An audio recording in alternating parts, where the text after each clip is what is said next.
The first meeting with the attorneys 2 weeks after the funeral was less a gathering of family and more a tribunal led by a prosecutor in a distressed cashmere sweater.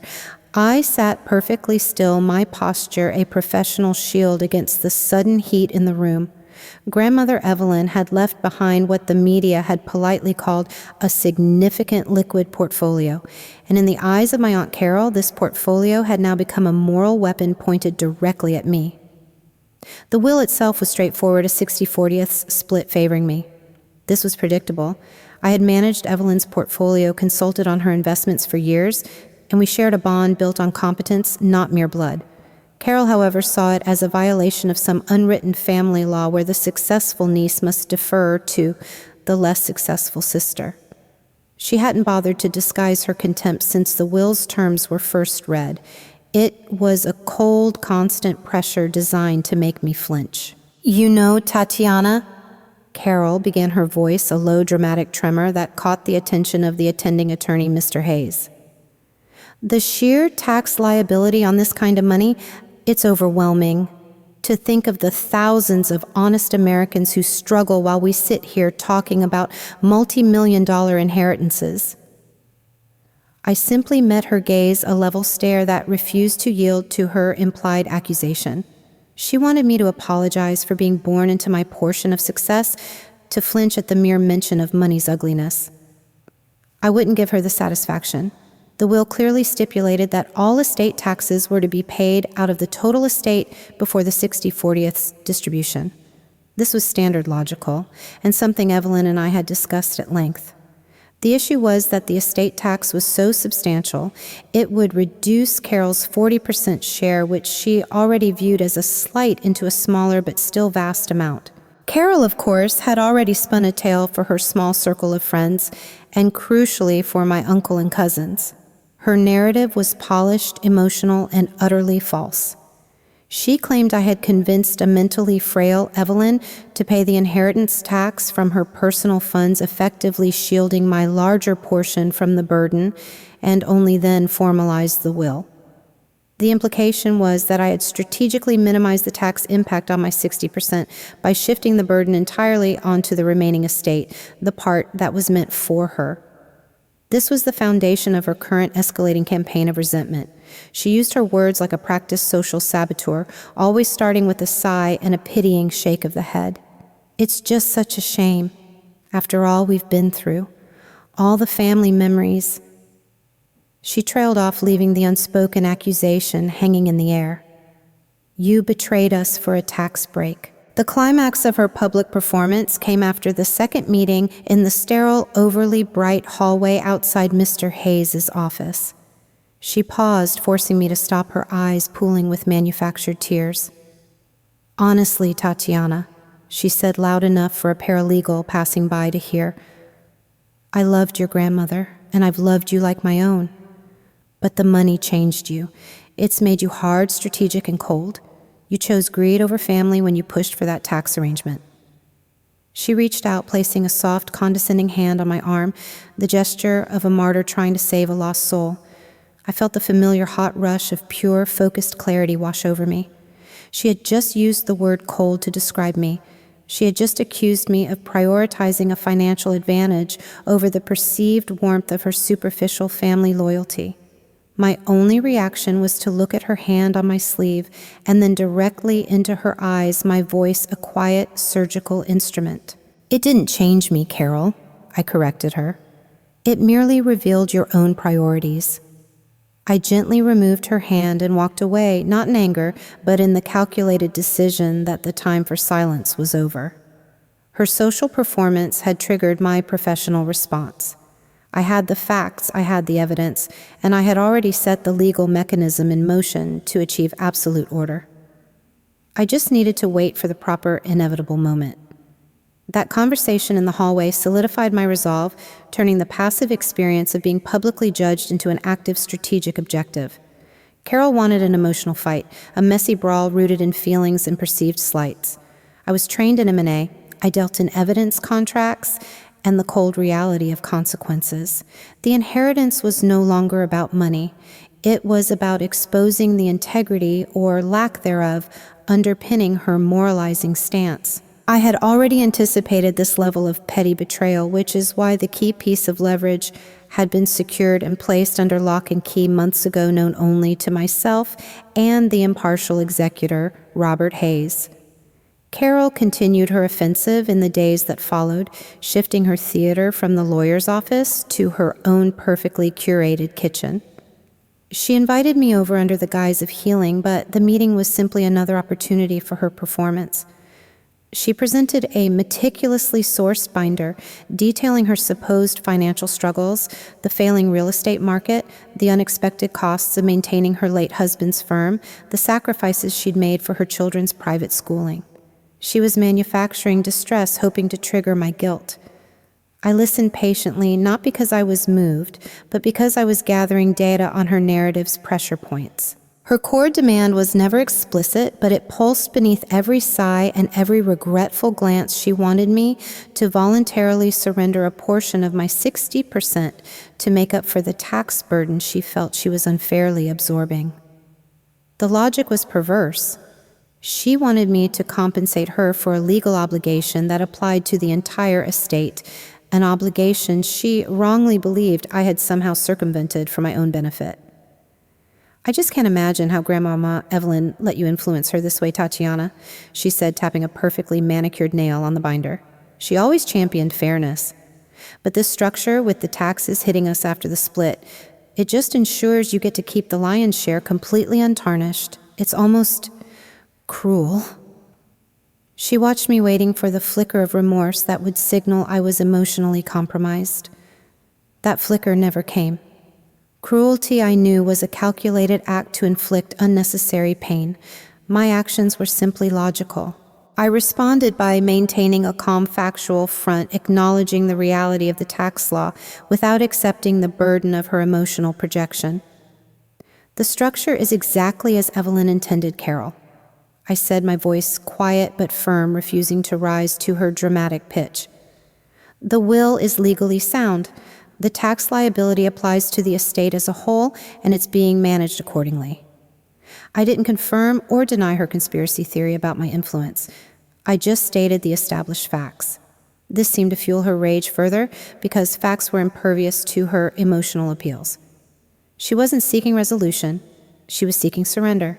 She wanted me to confess to a calculated betrayal so she could accept my monetary penance and maintain her victim status. She wanted me to feel like the one who had been changed by money, when in reality, it was her lack of it and her coveting of it that defined her reaction.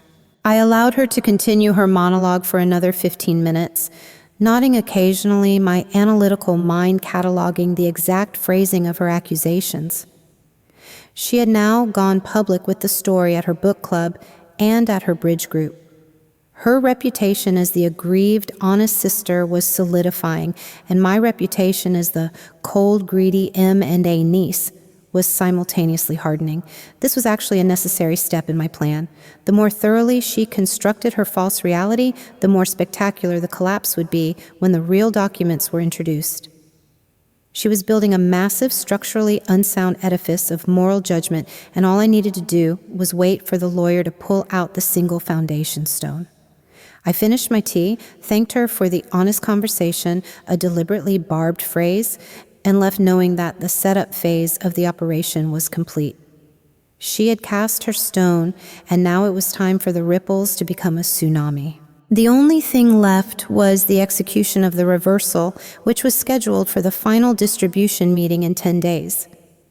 The 10 days leading up to the final distribution meeting were characterized by a chilling quiet, the kind of silence that precedes a calculated demolition.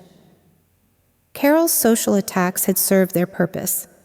They had set the stage and amplified the perceived injustice she was suffering. Now she was waiting for the inevitable, the final transfer of funds which she assumed would cement her victim status and confirm my supposed greed. I meanwhile was meticulously ensuring the legal environment was perfectly calibrated for the reversal. My strategy was pure M&A, never make a move without confirming the documentation is ironclad and the timing is optimal. I needed the revelation to be a factual public execution of her narrative, not a personal confrontation. My conversations with Attorney Hayes during this period were strictly transactional.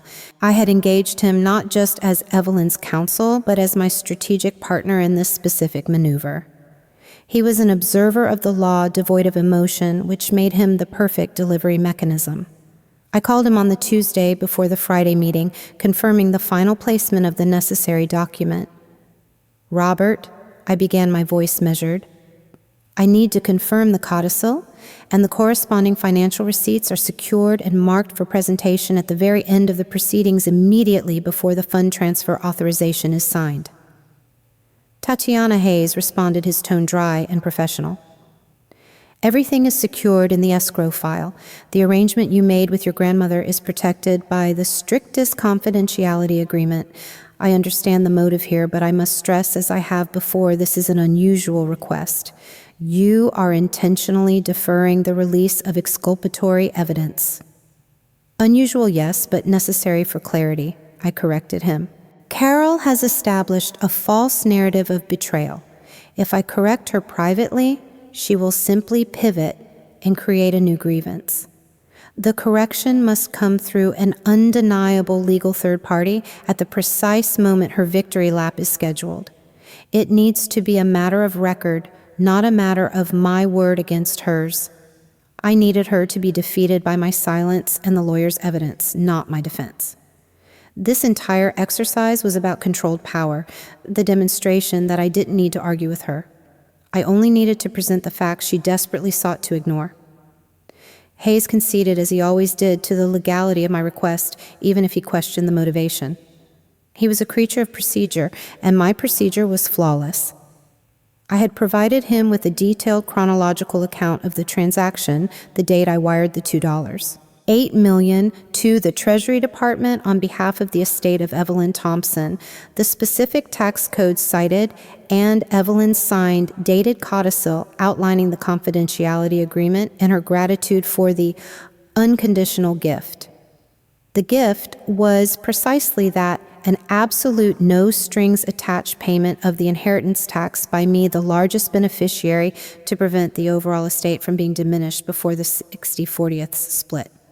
My action protected everyone's gross inheritance, but most significantly, it ensured that Carol received the full high-end estimate of her 40% share unburdened by the vast majority of the tax. The ultimate irony was that the very greed she accused me of was the same action that shielded her most effectively from financial loss. I spent the rest of that week in a state of poised detachment. My work as an M&A analyst was the perfect distraction. Dealing with the cold, hard mechanics of multi-billion-dollar mergers offered a far cleaner, more rational arena than the toxic family dynamic I was preparing to dismantle. Every email I wrote, every financial model I built reinforced the value of precision leverage and perfect timing. I viewed Carol as a small, poorly executed acquisition target, overvalued based on faulty data and prone to rapid collapse once the due diligence was finalized. I felt no rage, only a steady, profound sense of inevitable correction. I knew the moment I walked into Hayes' office on Friday, I would reclaim not just the dignity she had attempted to strip away, but the intellectual control she believed my money-changed personality had corrupted. The stage was set for a factual annihilation, and I was simply waiting for the curtain to rise. The silence from Carol was a deliberate tactical move, an attempt to underscore her wounded dignity. She hadn't called, hadn't sent any more pity-laced emails, and hadn't rallied any additional family support. This was precisely the composure I had hoped for. She was resting on her manufactured laurels, secure in the knowledge that she had successfully painted me as the villain and herself as the noble, financially slighted victim. The entire environment around the family had become infected by her narrative. Casual conversations with my cousins now contained subtle, probing questions about the wisdom of certain estate decisions and veiled statements about how some people just prioritize money over legacy. I recognized the phrasing immediately. It was Carol's carefully planted poison. I simply met these passive-aggressive probes with unflappable composure. I maintained the same response I'd given Carol herself. The will was Evelyn's final wish, and it was executed legally and precisely. I never engaged the emotional premise. My refusal to defend myself was mistaken by the family as an admission of guilt, a tacit acknowledgement that my ruthless corporate mindset had indeed extended to my dying grandmother's finances. The more I stayed silent, the more they believed Carol's performance. This growing conviction was critical to the effect I sought. The higher the pedestal she built for her morality, the harder and more spectacular her eventual fall would be. To occupy my mind and reinforce my emotional distance, I took a day trip to the coast, driving alone to a quiet stretch of beach I hadn't visited since college. I sat on the cold sand staring at the relentless tide, letting the immense, indifferent power of the ocean anchor my thoughts. Revenge, I realized, was not an act of explosive anger. That was merely rage. True effective revenge, the kind that restored order, was a function of superior information and controlled delivery. It required the detachment of an auditor reviewing a set of fraudulent books. I wasn't seeking to hurt Carol emotionally. I was seeking to strip away her false authority and the financial privilege she was ungratefully accepting under false pretenses. Her greatest power lay in her victimhood. The moment the truth came out, that power would be zeroed out entirely. I reviewed the final legal sequence in my mind one last time.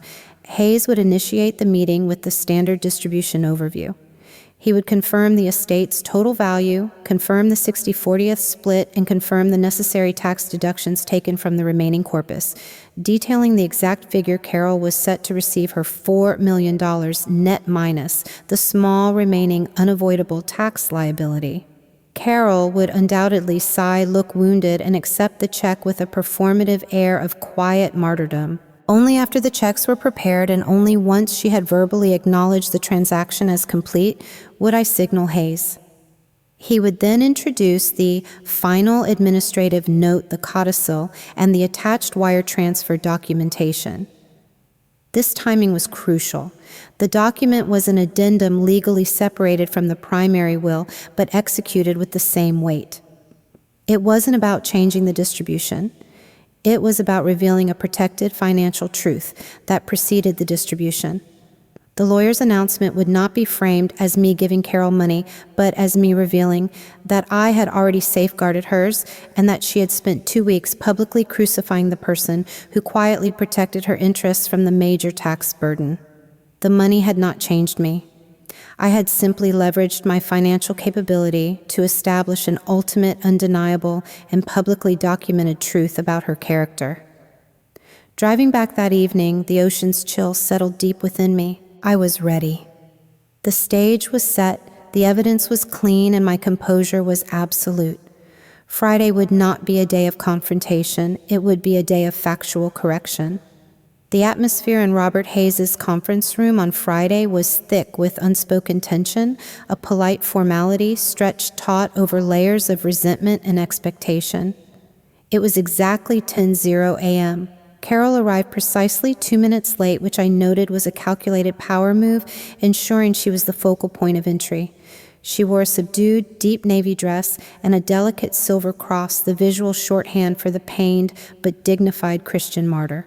I was already seated at the polished mahogany table across from the lawyer, looking out the window at the Manhattan skyline, a deliberate reminder of the cold, clean logic that governed my world. My outfit was a charcoal suit, sharp, unadorned, and entirely professional. I was not here to mourn or to emote. I was here to transact. Hayes began the meeting with his standard dry preamble, reviewing the legal responsibilities of the executor and confirming the validity of the final accounting. His voice was a monotone, a soothing drone of procedure that contrasted sharply with the internal drama Carol was clearly performing. She would interject occasionally with a soft sigh or a gentle shake of her head whenever the large figures were read aloud, positioning herself as the reluctant participant in this vulgar display of wealth. I found her predictable. Her need for external validation was her primary weakness, the anchor I was about to cut loose. To recap, Hayes stated, placing the final accounting ledger neatly in the center of the table. The total remaining estate value, post-administration fees, and minor liabilities stands at $10 million. He paused, looking first at me, then at Carol. The will stipulates a 60% distribution to Tatiana and 40% to Carol. This results in a distribution of precisely $6 million to Tatiana and $4 million to Carol. At the mention of her $4 million, Carol emitted a faint, pained noise, a mixture of relief and aggrieved morality. "It's just so much money," she whispered, glancing at me with eyes that suggested I was responsible for this moral hazard. "I just hope we can both be responsible with Grandma Evelyn's legacy. Some of us haven't forgotten the true meaning of family." I didn't react, didn't breathe deeper, didn't shift my weight. I maintained my outward temperature at absolute 0. I allowed her to have that moment of self-righteousness. She was confirming her adherence to the narrative, digging her heels in just before the floor fell out beneath her. The tension in the room for me was a matter of patience, waiting for the precise microsecond before I gave the signal. Hayes proceeded to outline the small remaining tax deductions that were applied to the gross $10 million sum, a fraction of what the total inheritance tax bill had been. He handed over 2 sealed envelopes, each containing a bank draft. Carol took her envelope and held it gingerly like a sacred text that contained both a blessing and a curse. She opened it slowly, looked at the 8-figure number, and then finally looked at me, a triumphant, almost pitying look on her face. This was it, the moment she cemented her perception that she was leaving with her money and her moral high ground intact. "I hope, Tatiana, that your wealth brings you more comfort than it seems to have brought you grace," she said, delivering the final cold barb. "Money did change you. But I suppose now we can finally put this unfortunate affair behind us." Hayes cleared his throat, signaling the end of the distribution. Carol started to rise from her chair, her performance concluded. This was my window. I caught Hayes's eye, a single, minuscule, deliberate nod, the silent, prearranged code. Hayes immediately placed his hand flat on the table, preventing Carol's exit. "Before we conclude, Carol," he said, his voice flat, "I have one final administrative note to enter into the record pertaining to the full zeroed-out tax liability of the estate of Evelyn Thompson." Carol settled back down, annoyed, but sensing the meeting was finally over. She had no idea the real meeting was just beginning.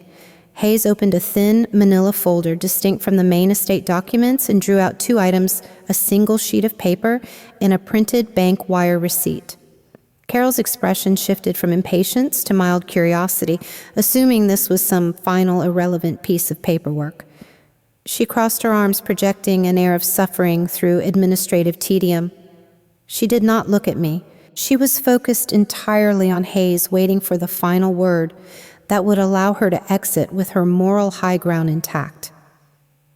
"This is not a matter of distribution, Carol, but of record correction," Hayes clarified, his voice still a level drone.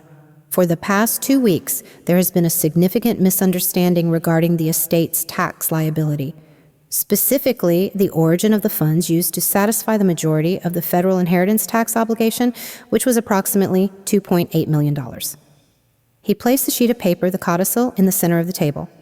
Carol's eyes darted to the document. "What misunderstanding, Robert?" "It was paid from the estate as the primary will outlined. That's why we were distributed the net remaining amount." She stated, the patience beginning to fray at the edges of her composure. She was asserting the very foundation of her accusation against me, that the tax was paid by the estate. Reducing her net share, a move she alleged I engineered. "The primary will stipulated the tax should be paid from the estate prior to distribution." "That is correct," Hayes affirmed, tapping the codicil.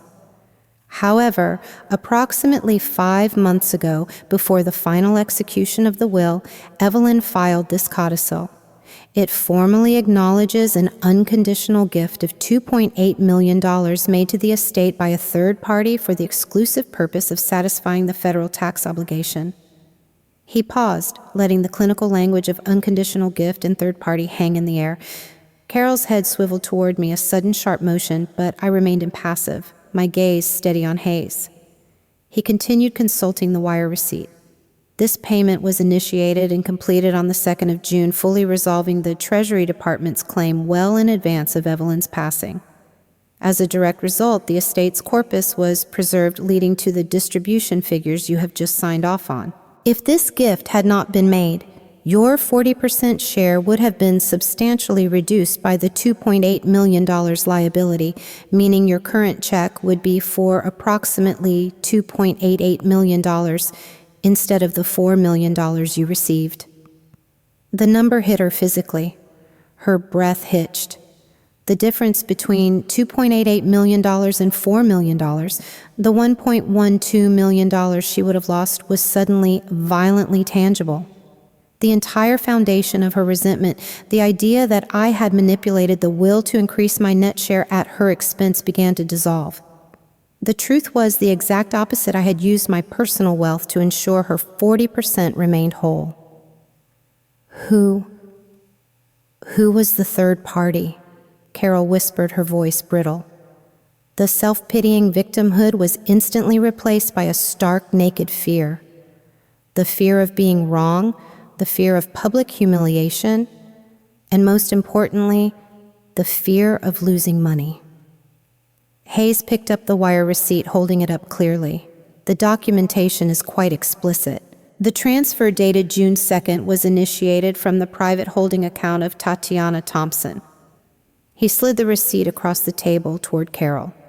Tatiana paid the entire inheritance tax liability herself as an unconditional gift to the estate, with the single legal caveat that this fact remain confidential until the final distribution.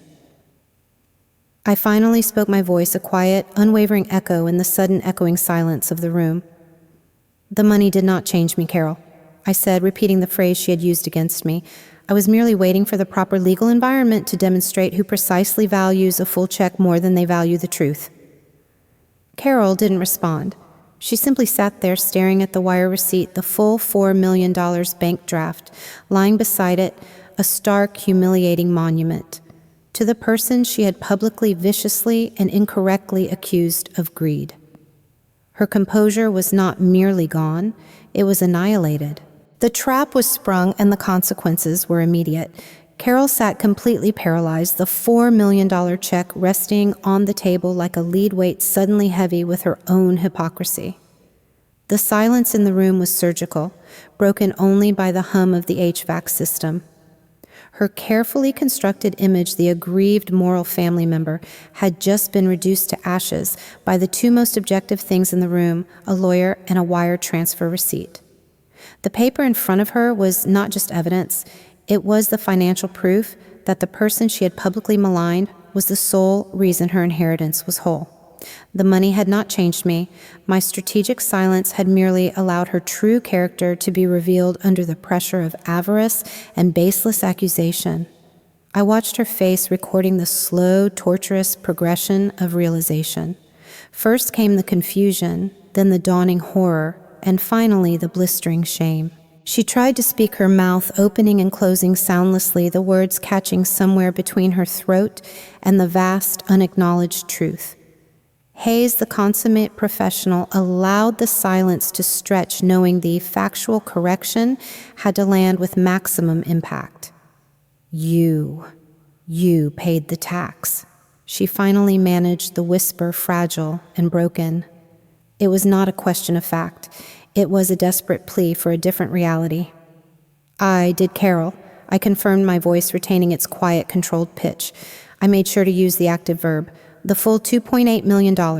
It was an unconditional gift to the estate, executed with my grandmother's consent and documented by Mr. Hayes. Its purpose was to preserve the estate's corpus, ensuring that every beneficiary, including you, received the maximum possible gross amount stipulated in the will.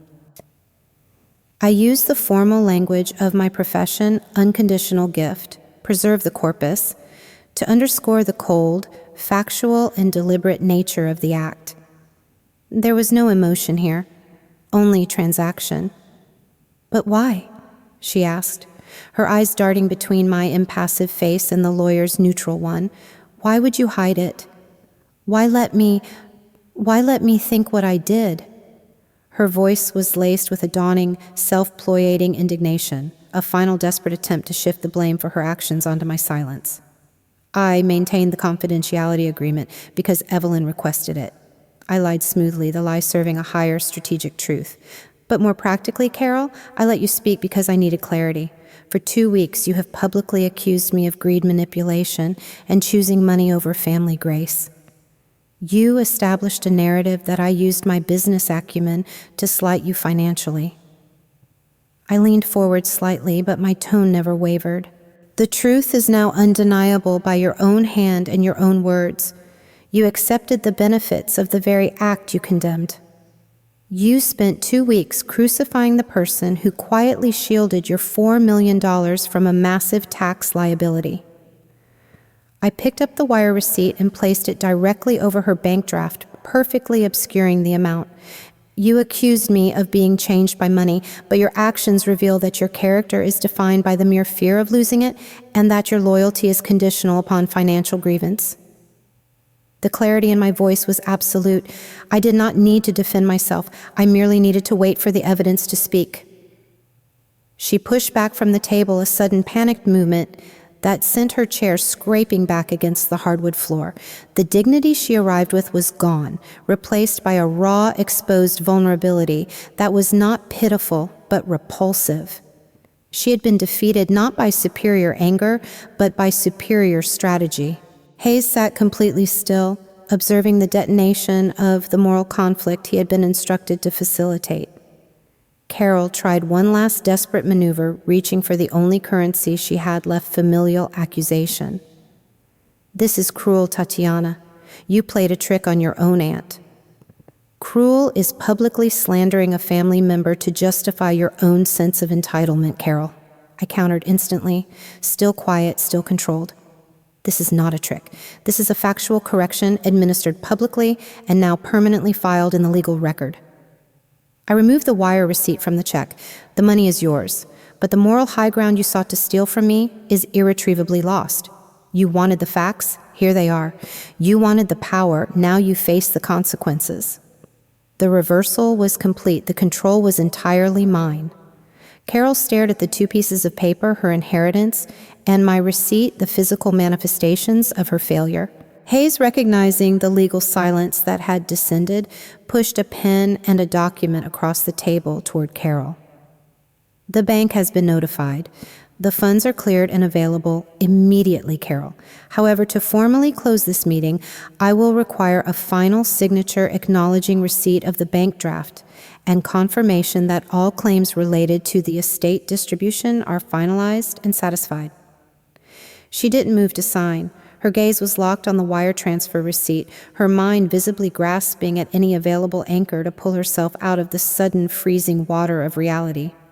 She began to speak again, her tone now less accusatory and more self-pitying, attempting to retroactively construct an excuse for her behavior. I assumed. Everyone was saying, you know how the family is, Tatiana. They talk. And with your job, your success, it just made sense that you would manage things for your own benefit. Assumptions born of malice are not facts, Carol. I corrected her, keeping my voice level, not allowing even a hint of indignation to creep in. Your family talk was the stage upon which you chose to perform. I gave you the benefit of the doubt for 2 weeks, hoping you would approach me with a basic degree of familial respect or professional curiosity. Instead, you chose slander and manufactured grievance. You publicly called me cold and greedy. You used your grief as a shield for your own financial paranoia. I picked up the wire receipt and tucked it back into the manila folder. The physical evidence had done its job. Now it was about the psychological consequence. The gift was a simple act intended to ease Evelyn's final days and ensure the estate's efficient transfer. There was no ulterior motive other than my desire to see Evelyn's wishes carried out without needless complexity. The only complexity was the one you introduced. You created this drama. I paused, allowing the weight of that statement to settle. And now you must live with the fact that the check you hold is $1.12 million larger because of the greed you condemned. The final blow was not financial, but reputational. She was not just wrong, she was irredeemably and publicly wrong in the presence of the one person whose professional opinion mattered most, the estate lawyer who now held the official record of her baseless accusations and my quiet correction. Hayes was a legal hub in our social circle. His discretion was impeccable, but the facts he possessed were now part of his irreversible professional knowledge of her character. Carol finally reached for the pen, her hand visibly shaking. She scrawled a signature on the receipt acknowledgement. The movement hurried and sloppy, desperate to finalize the transaction and escape the judgment hanging in the air. She didn't look at me, nor did she look at Hayes. She snatched the bank draft, shoving it into her purse with a frantic, ungraceful gesture, the very picture of the crass materialism she had accused me of embodying. "I need to go," she muttered, pushing her chair back again. The performance was utterly dismantled. The dignified composure she arrived with had been replaced by a humiliating scramble. "Before you leave, Carol," Hayes interjected, his voice stopping her mid-turn, "I have filed the documentation, Tatiana's wire transfer, and Evelyn's codicil with the state probate office. It is now a matter of public record should any future administrative questions arise regarding the estate's tax resolution." This was the quiet final act of control. Hayes wasn't threatening her, he was simply stating a legal fact. But the implication was clear, her false narrative. The foundation of her reputation for the past 2 weeks was now a documented lie accessible to any interested party. She knew immediately that her book club, her bridge group, and the rest of the judgmental peripheral family would eventually learn the truth not through my angry phone call, but through an objective, indisputable legal filing. The public dismantling she had courted with her slander was now unavoidable. She didn't say goodbye, didn't make eye contact, and didn't offer a final pathetic excuse. She simply fled the conference room, leaving behind only the scent of expensive perfume and the echo of her own destroyed arrogance. I watched the door close, a profound cold sense of order settling over me. The necessary correction had been executed perfectly. After Carol's undignified retreat, a stillness settled over the conference room. It was the quiet of a battlefield after the necessary explosion. I smoothed the front of my charcoal suit jacket and looked at Hayes, who was already collating the signed documents. He looked at me with an expression that was not judgment, but professional curiosity, the look of an expert witnessing a flawless execution of strategy. "That was certainly one way to handle a family dispute, Tatiana," Hayes remarked, his voice returning to its dry procedural default. "It was the only way to ensure the result was based on fact, not emotion." I corrected him, moving to the window again, looking down at the controlled chaos of the street. "Emotion grants clemency. Evidence delivers justice. Carol required a tangible consequence for her slander, and that consequence had to be the loss of her moral standing delivered at the precise moment she secured her financial gain. Her arrogance was the weapon I turned against her. I confirmed with Hayes that the distribution was legally finalized and irreversible. The funds were irrevocably hers, a fact that would only deepen her humiliation. She couldn't give the money back without a dramatic public gesture, which would confirm her initial deceit. And she certainly wouldn't refuse the substantial cash. She was trapped by her own avarice. The wealth she coveted was now tainted by the knowledge of how she had acquired it through the silent generosity of the person she sought to ruin. "I trust the public filing of the tax resolution will be handled discreetly, as standard procedure dictates," I stated. "It will be handled with the highest level of professional discretion," Hayes confirmed. "But yes, it is public record. Anyone searching the estate file will find the codicil and the corresponding financial document confirming your payment. The record is clean, but the truth is accessible." That was sufficient. I didn't need to distribute the truth myself. I just needed to make it impossible for her to refute. The information would trickle out organically initially, as hushed legal rumors, then as verified family gossip. Her network would do my work for me as they sought to understand the dissonance between her tearful claims of betrayal and the objective legal reality. The emotional fallout was now her problem. a self-inflicted wound I had merely refused to medicate. I thanked Hayes for his clinical impartiality, shook his hand, and walked out into the cold November air, feeling lighter, the burden of her slander completely lifted. The score was not settled, it was neutralized, restored to a state of factual order. My prediction of how the information would spread proved accurate, operating with the cold precision of a viral financial rumor. It began subtly. 3 days after the meeting, my cousin Michael Carroll's son called me. His voice was hesitant, stripped of the usual, easy familiarity.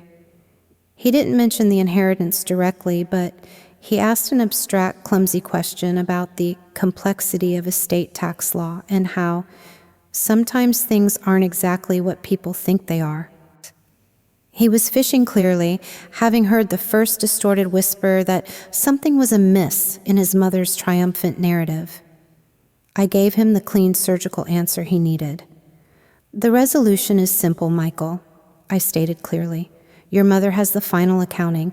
Everything is filed with the probate office. If there's any confusion, the documents detailing the full tax payment are publicly accessible. She received her portion whole as Evelyn intended." I hung up, having provided him with the key that unlocked the probate office file number, knowing his curiosity and his mother's silence would drive him to the official record. I never engaged the emotional accusation. I only pointed toward the immutable evidence. The true collapse began the following week.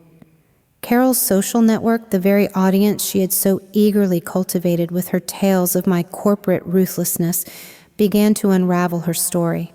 The women from her bridge club who relied on her for gossip now found themselves facing a documented legal truth that directly contradicted the tearful narrative they had enthusiastically supported.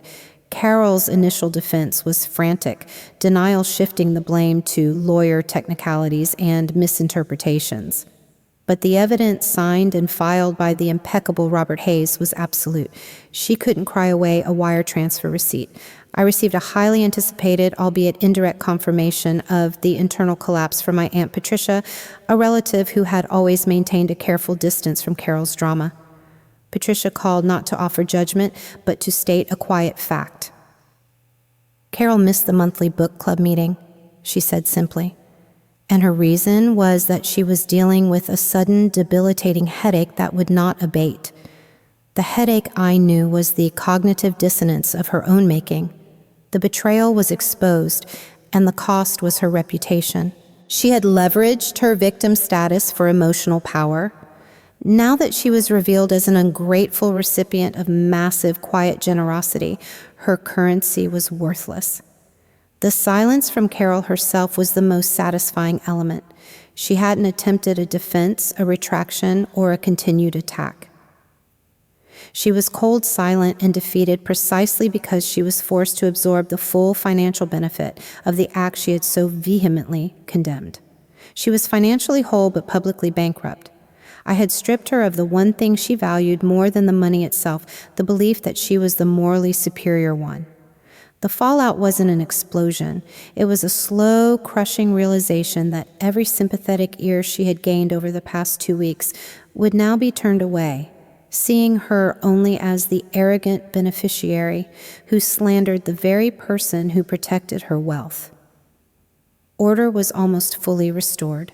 The ultimate confirmation of the restored order arrived not in the form of a confrontation, but as a subtle, strategic withdrawal from the game board. Carol's attempts to salvage her reputation had failed, not because I actively refuted her new mumbled excuses, but because the court of public opinion, her chosen arena, had already read the official transcript. My goal was never to engage in a back and forth. It was to ensure her silence was permanent and self-imposed. I realized the extent of my success one evening at a charity gala, an event where our paths would normally intersect because of our mutual connection to my late grandmother's charitable foundation. Carol, a fixture at these high society events, was conspicuously absent. My Aunt Patricia, who had become an unwitting but reliable source of operational intelligence, approached me, her voice low and conspiratorial. Carol decided at the last minute not to attend, Patricia murmured, glancing around the ballroom. She told her friends she suddenly felt overwhelmed by the vulgarity of money and felt it was better to privately reflect on Evelyn's legacy. I smiled politely, a small, knowing movement that didn't reach my eyes. This was the final, pathetic layer of performance, transforming her forced retreat into a moral choice. She couldn't face the room because she knew the truth about the tax payment had saturated her network. She knew that every congratulation she received on her inheritance would be laced with the silent judgment of her slander. Her private reflection was merely public exile. The real power move came the next morning. I was compiling a list of potential new board members for Evelyn's foundation, a small but influential philanthropic organization that Carol had expected to step into as a family representative. Before the final vote could be cast, an email arrived addressed to the foundation's managing director with Carol copied. It was a formal curt note from Carol's personal assistant. The email stated that due to unforeseen complexity in managing her inherited assets and a new commitment to financial privacy, Carol was withdrawing her interest in joining the board and was also stepping down from all peripheral committee roles she currently held. It was the complete unilateral surrender of every piece of non-financial influence she possessed. She wasn't just losing face. She was giving up the platforms that allowed her to wield social power. Her exposure had rendered her toxic to any organization that valued integrity, forcing her to choose irrelevance over inevitable public scrutiny. This was the quiet, absolute ending I had planned. She retained the full $4 million, a painful and unavoidable reminder of my generosity, but I had permanently stripped her of her most cherished possessions, her self-pitying victim status, her social authority, and her presumed moral superiority. The money didn't change me. It provided me with the surgical leverage to enforce the truth and restore absolute order.